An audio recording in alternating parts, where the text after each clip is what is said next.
Congratulations on your new Howard Miller floor clock. You have a lot to look forward to. But first, take a look at this short video that will show you how easy it is to set up your clock. Ready? Let's begin. When the clock arrives, check the carton and be sure there are no visible signs of damage. Things you want to look for are tears in the carton, or major dents, or perhaps even rattling glass. If you notice any of these, don't open the box, just refuse the delivery.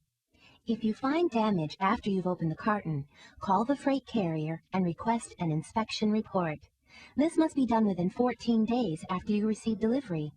The phone number can be found on the packing list or bill of materials. The first step to unpacking your clock is to cut the bands surrounding the carton. The parts that you find inside will vary depending on the type of clock that you have.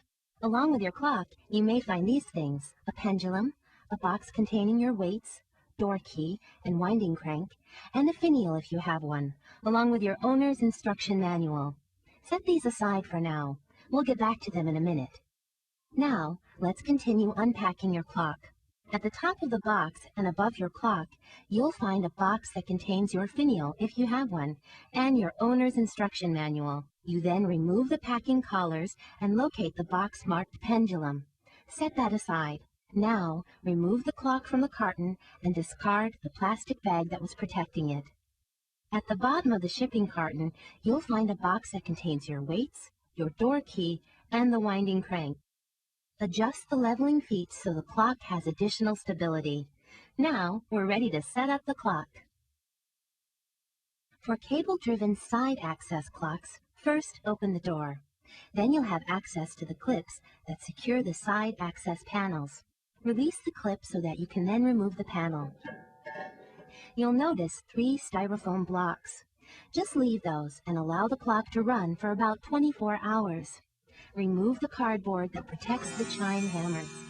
Then reach in and remove the foam pads that protect the hammers and chime rods. For cable-driven front access clocks, first open the door. Then remove the cardboard materials that are protecting the chime rods. You'll notice 3 styrofoam blocks. Just leave those and allow the clock to run for about 24 hours.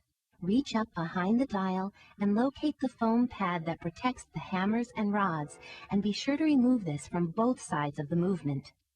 For cable-driven rear access clocks, first open the door and remove the cardboard packing materials that protect the chime rods. You'll notice 3 styrofoam blocks. Just leave those and allow the clock to run for about 24 hours. Then unscrew the back panels of the clock, allowing access to the movement. Reach in and remove the foam pads that protect the hammers and rods from both sides of the movement. For chain-driven side access clocks, release the clip securing the side panel and remove it. Then reach in and remove the foam pads that protect the hammers and rods. Now you're ready to release the bag that holds the chains and the clip that secures the pendulum guide. Now clip the drawstring and release the chains. Then you can remove the plastic guard that protects the chains and the plastic guard that protects the chime rods. For quartz movement clocks, release the clips that hold the back panel. This will give you access to the movement. Refer to your owner's manual for instructions on installing the battery and releasing the pendulum clip. Now we're ready to open the boxes that we had you set aside earlier. Remove the pendulum and then carefully hang it on the pendulum guide. And now for the box containing the weights. Open the box and you will find 3 weights, each clearly marked left, center, and right. Facing the clock, hang the weights in each of the positions for which they are marked.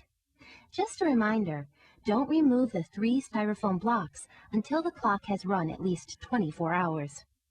Now you're ready to start your clock. Set the clock by moving the minute hand counterclockwise. Then, give the pendulum a gentle but big swing, and don't be alarmed if it gently bumps into the glass. The clock needs to be level, so use the 4 leveling feet that you'll find at the bottom of the clock. You'll want to consult your owner's manual for specific instructions on how to adjust your clock's timekeeping accuracy, as well as information on how to accurately set the moon dial. And that's all there is to it. If you still have questions, it's easy to find the answers. Consult the owner's manual, call the retailer where you bought the clock, or visit howardmiller.com and read through our frequently asked questions. Congratulations! You've successfully set up your new clock, and we know that you'll enjoy it for many generations to come.